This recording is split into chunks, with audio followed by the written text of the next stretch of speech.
مسئلہ یہ نہیں کہ انسان کو صحیح و غلط کا پتہ نہیں ہوتا، مسئلہ یہ ہے کہ وہ فیصلے کیسے کرتا ہے، کیونکہ انسان کے پاس اختیار ہے، یعنی ول پاور، چوائس، اور یہی چوائس اس کی سب سے بڑی طاقت بھی ہے اور سب سے بڑا خطرہ بھی۔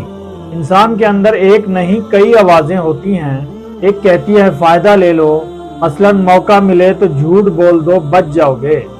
ایک کہتی ہے یہ غلط ہے، یہ کسی اور کا حق ہے، ایسا نہیں کرنا چاہیے۔ اور ایک کہتی ہے سوچو نتیجہ کیا ہوگا۔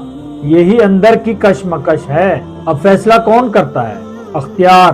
انسان آخر میں وہی کرتا ہے جو وہ چوز کرتا ہے، یعنی مسئلہ صرف علم اور نظریے کا نہیں، مسئلہ چوائس کا ہے۔ ول پاور ایک دن میں ختم نہیں ہوتی، چھوٹے چھوٹے فیصلوں سے کمزور ہوتی ہے۔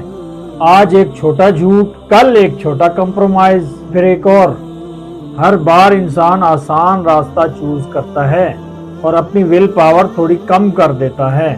پھر ایک وقت آتا ہے کہ انسان چاہ کر بھی صحیح فیصلہ نہیں کر پاتا۔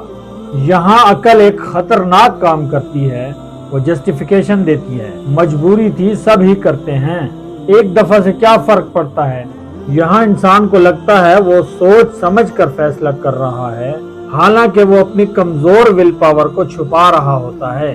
نظریہ، ورلڈ ویو ہمیشہ کلیئر ہوتا ہے، صحیح کرو چاہے مشکل ہو، مگر جب دباؤ آتا ہے تو انسان نظریے کو پورا نہیں لیتا، جو اس کے حق میں ہو وہ لے لیتا ہے، جو مشکل ہو وہ چھوڑ دیتا ہے۔ یہاں نظریہ نہیں ہارتا، انسان کا اختیار ہار جاتا ہے، یعنی یا تو وہ اپنے حق پر کمپرومائز کرتا ہے یا اپنے حق سے بڑھ چڑھ کر مطالبہ کرتا ہے۔ یہاں ایک اور خطرناک بات ہے، ول پاور صرف اچھے کے لیے نہیں ہوتی۔ اگر انسان غلط ڈائریکشن میں سٹرونگ ہو جائے تو وہ غلط کو بھی مضبوطی سے کرتا ہے، پھر صرف وہ غلط نہیں کرتا، وہ غلط کو ڈیفینڈ بھی کرتا ہے اور آہستہ آہستہ اسی کو صحیح سمجھنے لگتا ہے۔ تو مسئلہ یہ نہیں کہ انسان کے پاس اختیار نہیں، مسئلہ یہ ہے کہ وہ اختیار کو کس طرف استعمال کر رہا ہے۔ شعور کی کشمکش ختم نہیں ہوتی، یہ ہر فیصلے میں موجود ہوتی ہے۔ فرق صرف اتنا ہے، کچھ لوگ ہر بار آسان راستہ چنتے ہیں اور کچھ لوگ ہر بار صحیح، اور یہی انسان کو بناتا بھی ہے اور بگاڑتا بھی۔ اگر یہ ویڈیو سمجھ آ گئی ہو تو اگلی ویڈیو بھی ضرور دیکھیں۔